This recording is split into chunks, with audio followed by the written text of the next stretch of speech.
Thank you for joining us as we continue our studies in the book of 1 Corinthians. 1 Corinthians is Paul's instructions to the church at Corinth, discussing the various problems that the congregation there was facing. And in particular, we've been studying chapters 8 through 10, in which the topic was meats offered to idols, and from that, a discussion in general of matters of liberty. In this discussion, Paul has begun by talking about the question that they'd apparently asked him in a letter about eating meat offered to an idol, but then he discusses the problems involved in eating it if you eat it in the idol's temple as a part of their worship service.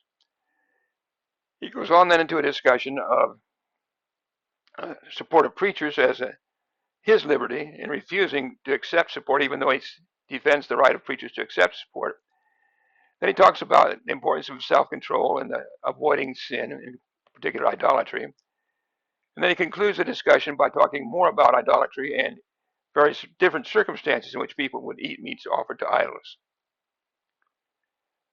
He spent a lot of time talking about eating meat in the idol's temple because it was an act of worship as far as idol worshippers were concerned. They would eat the meat in the idol's temple to worship the idol. And so Paul talks about three problems involved in that. If a Christian did it, even thinking that you knew that an idol didn't really matter and that it was just meat, you're just eating it for nourishment, still it would have three problems. One was that it would be a bad influence or stumbling block on other people who, seeing you do that, might think that it was okay to worship the idol or might worship in violation of their conscience. Another problem is you put yourself, if you do that, in a position to be tempted to go beyond what you intended to do. It's easy when we put ourselves in tempting situations to do things we didn't intend to do. And they might be involved in the worship of the idol in ways that they did not intend to do. And the third problem was the fellowship. They were participating, if they did it in the idol's temple, they were actively participating in an act of worship to the idol. Even though they didn't think of it as worship, they didn't intend to worship, they were still participating in an unauthorized and unscriptural act of worship. So Paul then goes on and shows that for those reasons that we've discussed, they should not eat the meat in the idol's temple.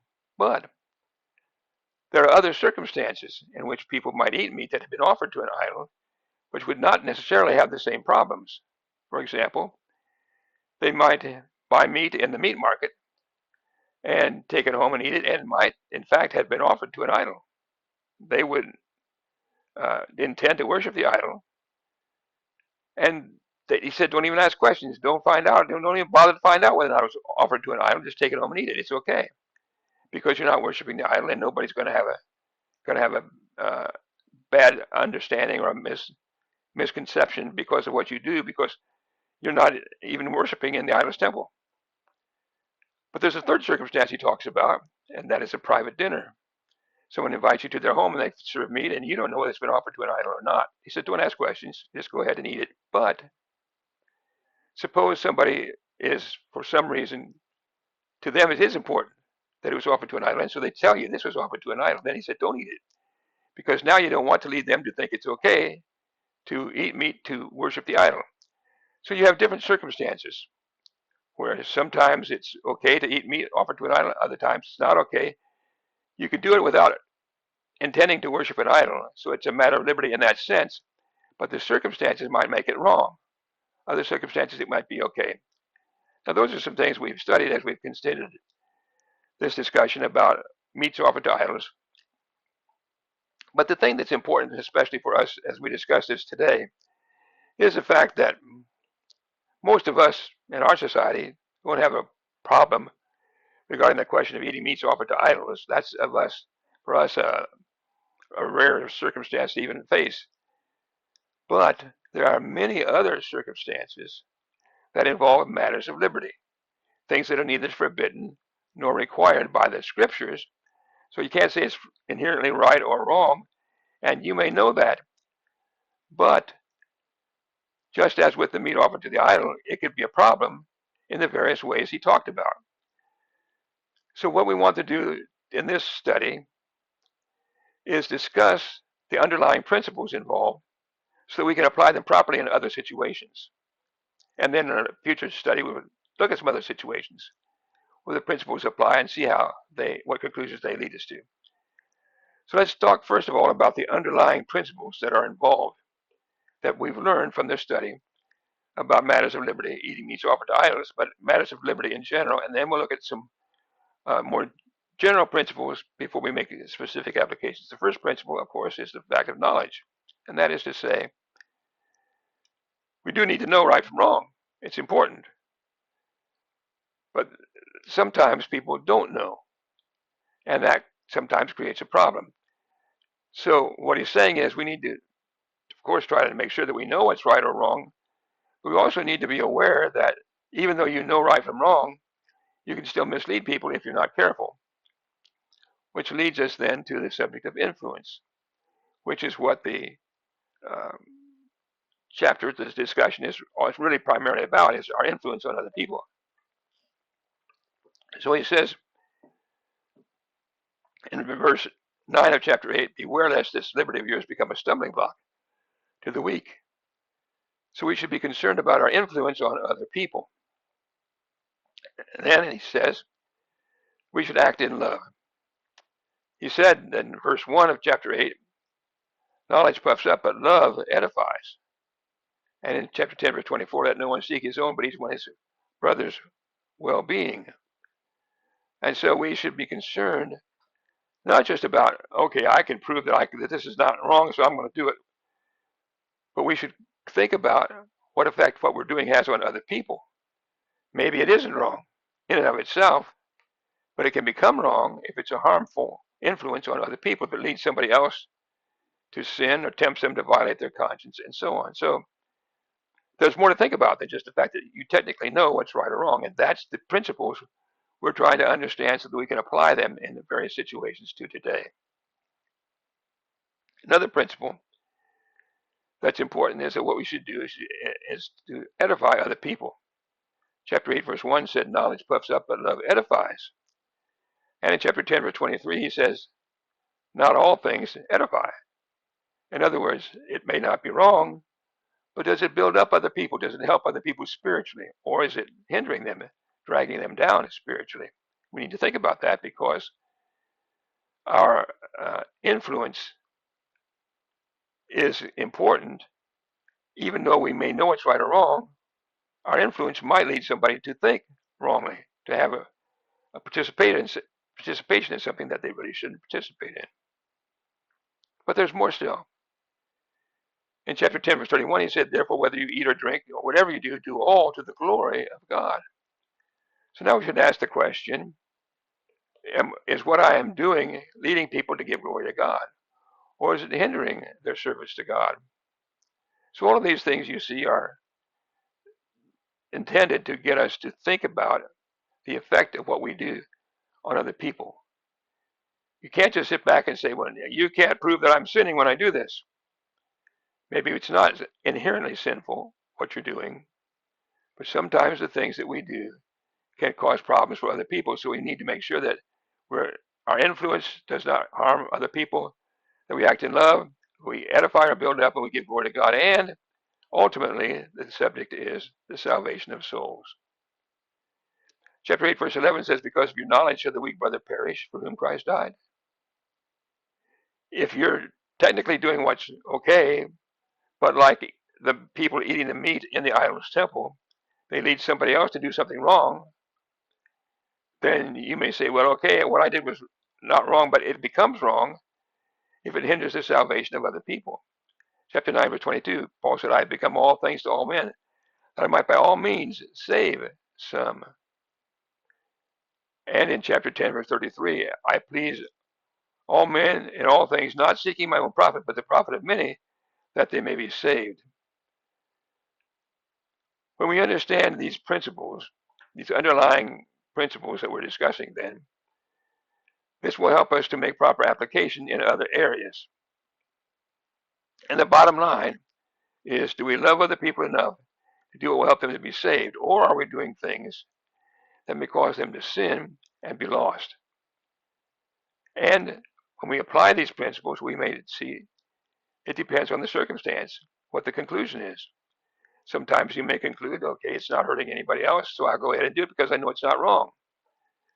But other circumstances, you may say, well, I know it's not wrong, but it's hurting other people, causing them to sin, and somebody may be lost, and so on. So these are the underlying principles that we have to apply in these areas of matters of liberty. And we're going to eventually, in this study, look at a number of examples of the kind of thing we're talking about. But right now, let's get the principles down. So the next thing, then, we want to consider is some other specific principles. We've got these basic underlying principles now that we talked about. But there are a lot more principles that we need to consider. So let's look at some of them.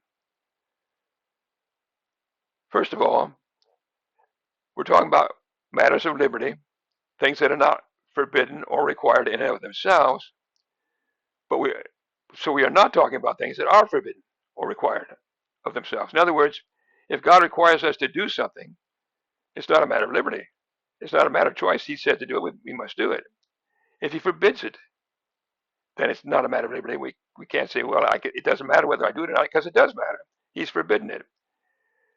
And so if an act is sinful of itself or required of itself, we have to do it the way God says. And so we're not talking about those kinds of things.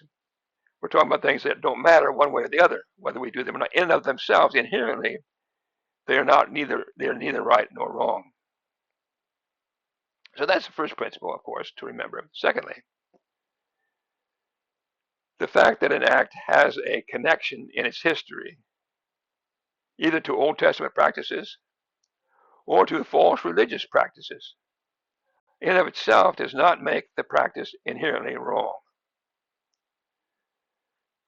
There are some things from the Old Testament that, since even though the Old Testament is not in effect today, there are some things that can be practiced from the Old Testament as a matter of custom. They're neither forbidden nor required. That doesn't really matter. For example, circumcision. That was a part of the Old Testament law, required under the law for Jewish males. However, Paul, in various passages in the New Testament, says it doesn't matter. We talked about that in chapter 7 of 1 Corinthians. Circumcision is nothing one way or the other. So it's a matter of liberty today. The fact that it had a connection and was even found in the Old Testament does not make it inherently right or wrong. Today it's a matter of custom. And the same thing can apply to practices that have an origin or a connection to idolatrous worship or heathen, pagan worship. Sometimes people say, well, such and such began in pagan worship, therefore it's wrong, it's sinful today. Well, maybe. We need to think about that. But that doesn't necessarily follow. Paul's discussion here in 1 Corinthians 8 through 10 proves that, because he's talking about meats offered to idols, which was an act of worship in pagan idolatry. But he says there's circumstances where it's okay to do it, as long as you're not doing it to worship the idol, and as long as it's not being a bad influence on other people, it isn't wrong. So just because the thing began in heathen pagan worship, and you can prove by history that it has a tie there, that doesn't prove of itself it's wrong if we're not doing it as an act of pagan worship or pagan service. And so a second principle to think about is that don't necessarily conclude that a thing is sinful just because there's some connection between it and the Old Testament, which has been removed, or heathen pagan worship, which is not correct today. But there are other principles. We've discussed at a good length the fact that circumstances change the application of the principles. That's why we're talking about the principles. You can't always say whether or not a thing is right or wrong as a blanket, no exception rule when you're talking about these matters of liberty. As we talked about with regard to the meat offered to the idol, there are some times when it's okay, and other circumstances when it's wrong. Wrong to do it in the idol's temple as a part of their worship service, but okay if it's meat that you bought in the meat market. So either way, it's meat offered to an idol, but the circumstances determine whether it's right or wrong. It's not wrong of itself if you don't do it to worship the idol, but the circumstances can change the nature of the situation, whether it's right or wrong. So the same thing can be true in other situations. For example, circumcision, as we talked about. Under the New Testament, it doesn't matter whether a man is circumcised or not, one way or the other, doesn't matter. But Paul had Timothy circumcised and refused to have Titus circumcised. It depended on the circumstances. When it's a matter of liberty, circumstances can affect the conclusion as to whether you should do it or not. And there are other examples we could talk about. For example, in Matthew 15, Jesus was discussing with the scribes and Pharisees about washing your hands before you eat. Well, nothing is forbidden or required about that. It's not inherently right or wrong whether you wash your hands before you eat. But the Pharisees and the scribes were binding it. They were requiring it, and Jesus was very firm in opposing their insistence as a matter of human tradition that it must be done. So it's not wrong to wash your hands, but it certainly was wrong when people tried to bind it as a matter of religious requirement. So the circumstances change the conclusion, even though the thing in and of itself may not be inherently wrong. And we talk about other things. We talked in chapter 9 where Paul said, to those who were under the law, he became as those who were under the law. To those who were not under the law, as though he was not under the law. Talking about matters of custom from the Old Testament law. So circumstances changed the application. So that's an important lesson for us to understand and to remember with regard to the matters of liberty. You can't make a blanket application and say it's always right, it's always wrong. It depends on the circumstance because the matter is not inherently right or wrong in and of itself.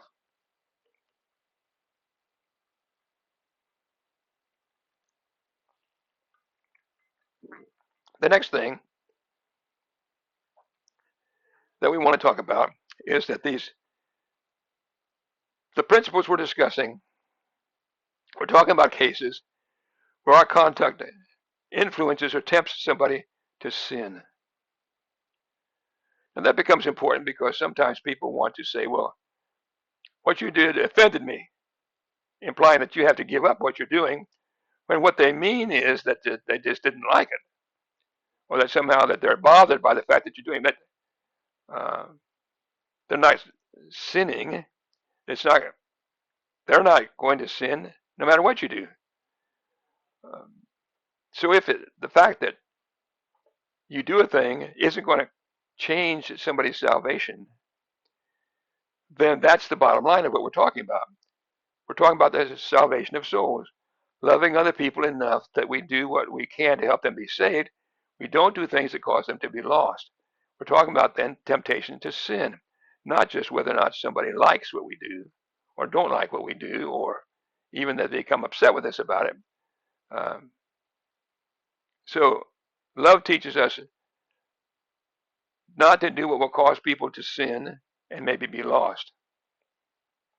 And I might add with that that doesn't necessarily mean that I have to be able to know they're going to be lost if I do this. I need to be concerned about whether or not what I'm doing is tempting them, weakening them, encouraging them towards sin, that they would eventually might lose their soul over it. So love would teach me not to do things that would hinder another person's salvation.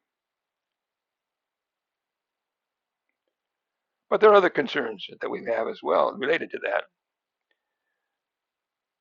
Much of what we've been talking about in this discussion in chapters 8 through 10 about eating meats offered to idols refer to weak brethren. You don't want to cause a weak brother to stumble. But are the weak brethren the only ones we should be concerned about? Is it okay to cause a strong brother to be tempted to sin? Or someone who's not a Christian at all? Is it okay to tempt them to sin? So while Paul is talking primarily about not tempting a weak brother, one who doesn't have good knowledge, maybe hasn't been a Christian very long, he's talking mainly about applications of influence to them. We should be concerned about our influence on everybody, even strong brethren, people that are not Christians, or whoever, young people, new converts, lots of different circumstances.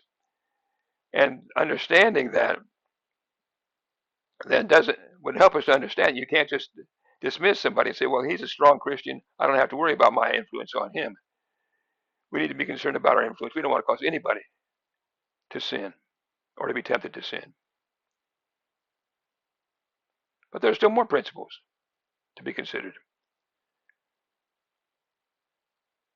Sometimes people are just being contentious and divisive.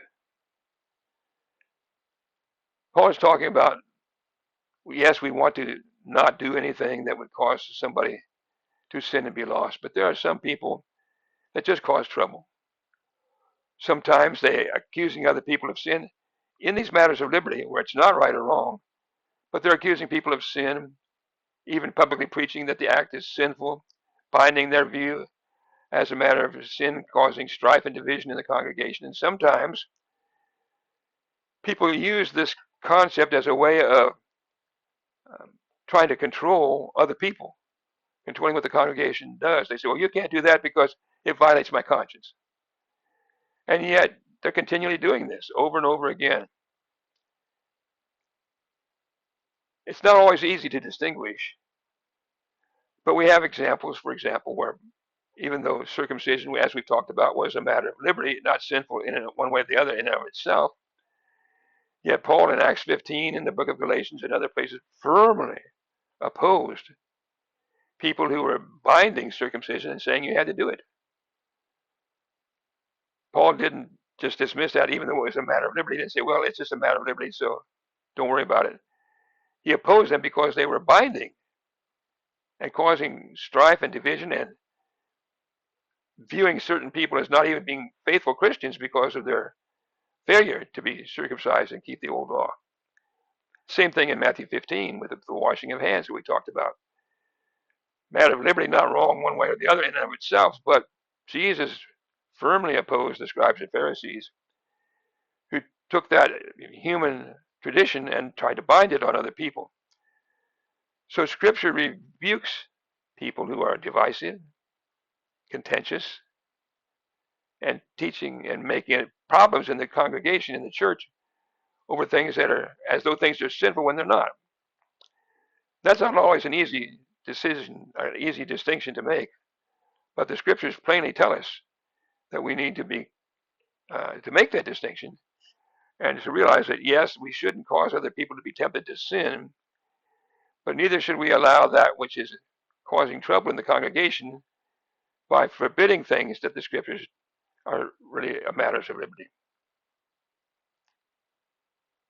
Well, there's more to it. We're still not by any means through with the principles and the applications we're talking about. Sometimes we face a situation where you have people on both sides of an issue who have matters of conscience. If you discuss this matter of liberty and you go one way, there are some people who claim they're offended by it. If you go the other way, there are other people who say they're offended by that approach. And so either way you go, you have these conflicting consciences. So that no matter what you do, someone says their conscience is being violated or that they're being tempted or whatever. Now that's a tough situation, and obviously we can't here resolve all the situations, but the point is that you just need to do the best you can, and this is where the principles come in that we talked about. Think about salvation of souls. Think about doing what shows love and helps to avoid tempting people to sin and so on. Do the best you can to help people be saved, but it's not going to be a simple matter of saying, well, I don't want to offend this person, but there's other people to be considered as well.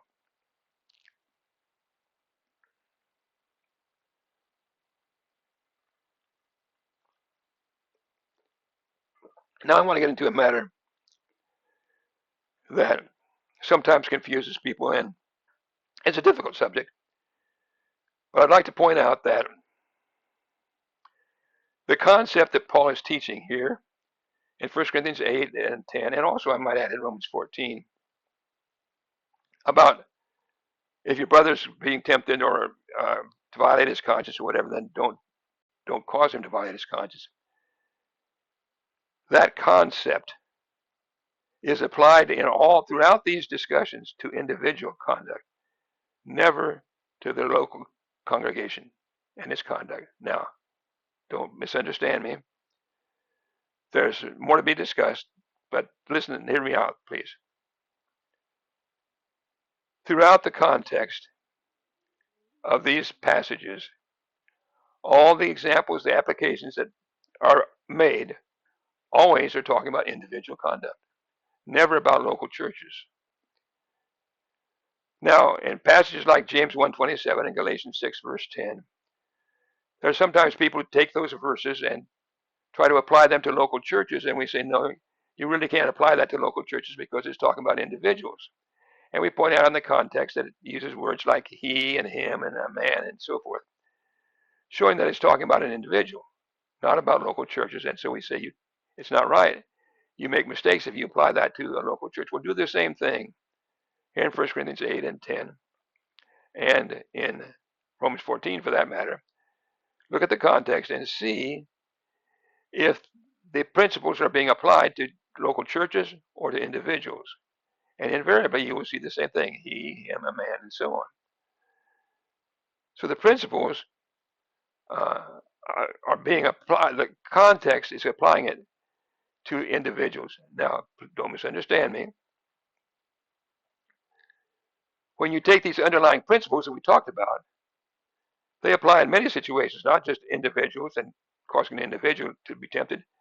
So the principles have some application, but you can't just say so-and-so is has a conscience problem, so therefore the congregation has to do what he says. You can't do that. And the reason you shouldn't do that are several reasons. Not only the fact that that's not what's in the context, but also it's a different situation because you have in a local church many different people. And you have to consider the needs of various different people. You have a brother who conscientiously objects to some practice, and you just say, okay, well, we'll do what he says so we won't violate his conscience. What about all the other people in the congregation? If it was just a matter of him and me, I might say, okay, I won't violate his conscience. But you've got a whole group of people in a congregation. And if you don't, or if you change the congregational conduct to please this man, you may upset other people. You may cause division. You may cause trouble in the congregation. You have to think about the effect on the whole group, not just this one person now, you see. So there's a lot more to it when there's a local church involved, and that's why I say, we have to consider we have to understand that the principles, look at the principles, but understand you've got a whole group of people to think about now, not just an individual. And taking that point further, what we've been seeing is that the strong should bear the burden of the lack of knowledge of the weak. So if I'm a strong brother, if I say I'm a strong brother, I can give in for the benefit of the conscience of a weak person. However, if you say the whole congregation has to give in to that man's conscience, now you've got not just strong people, but you've got weak people who have to give in. New converts, young people, the whole group is being affected. And so we misapply the principles if we cause strife and division and serious distress in a congregation simply to satisfy the conscience of one or two brethren. So the principles that we studied to begin with, that list of general principles that we need to apply, are general principles. They don't just apply to matters of liberty, they're in general. But the point is, so they would apply to a local congregation in that sense. But you can't just say, we've got a brother with a conscience problem, therefore we have to do what will satisfy his conscience. When it's a local congregation involved, there's a lot more to it, and you have to think about everybody and not cause problems for the group in general. But still, there's more to be thought of as we discuss the principles involved in these matters of liberty. And the last one I want us to think about today is the fact that sometimes people have a conscientious objection to something which is authorized and has significant spiritual benefit. Now, this is a much more common thing than what you may think of if you consider it. For example, I've known some who object to a local congregation having Bible classes. Well, are we required to have Bible classes? Would it be wrong for a congregation to not have Bible? Well, no, you can't say it's wrong to not have them. But what happens if we give them up? What spiritual effect will that have on people? Or other examples. I've known of those who object to sort of supporting a local preacher to work with the local congregation. Just they don't think he should do that. What if we give that up to please them? I've known of those who object to the church owning a building, or some object to the church using printed materials like tracts to teach the lost and Bible class literature to teach the children or the adults in our classes. If we give these up, eliminate these practices just to satisfy the conscience of those who have a problem with it. In the first place, the practices are clearly authorized by Scripture, but they have a significant spiritual value. They help save souls. They help edify members. Those are the things we're supposed to be doing. According when you think about those underlying principles that we talked about to begin with, they're supposed to be saving souls and edifying people and helping people learn the truth and have the right knowledge and so on. So we're supposed to practice what promotes love and edification and salvation and so on. But if we give up our classes because somebody has a conscience, or we quit supporting a local preacher and so on, it might satisfy that person, his conscience. But what about the harm done to the spread of the gospel? What about the hindrance to the work that we're trying to do to edify the members and help save souls? Rather than souls being saved, the effect of it might be many souls being lost who otherwise might be saved. So Paul is not teaching us that we should satisfy one or a few brethren at the cost of hindering a commanded work in Scripture or neglecting acts that have significant spiritual benefit. When you look at the underlying principles that Paul teaches, you begin to see that it's not simply a matter of saying, well, we've got a brother here who has a conscience problem, so we won't do this work. There's a lot more to it than that, a lot to be considered. And again, circumstances alter conclusions. And so we need to be thinking about a number of things, many things. It's not a simple matter of technically what's right or wrong, nor is it simply a matter of what's going to affect somebody's conscience. I hope these studies that we have been involved in help you to see, as they have me, that there's a lot more to this subject of matters of liberty than what we sometimes think of. So I know that certainly in the past, I think I had a lack of depth of significance in understanding the overall context of chapters 8 through 10 of 1 Corinthians and understanding some of these underlying principles. And I hope that our discussion of these topics have helped you to see there's a lot in this whole context. Don't just take chapter 8 and the end of chapter 10, but look at what's in between there and see how it all fits together and see the depth of the reasons for Paul's teaching and so on. And I hope that will help us then in making proper applications. And then, Lord willing, in our next topic, we'll look at some specific applications. We'll look at some particular issues today that are issues today and see how these principles apply. So thank you for joining us, and hope you'll join us again next time. Thank you.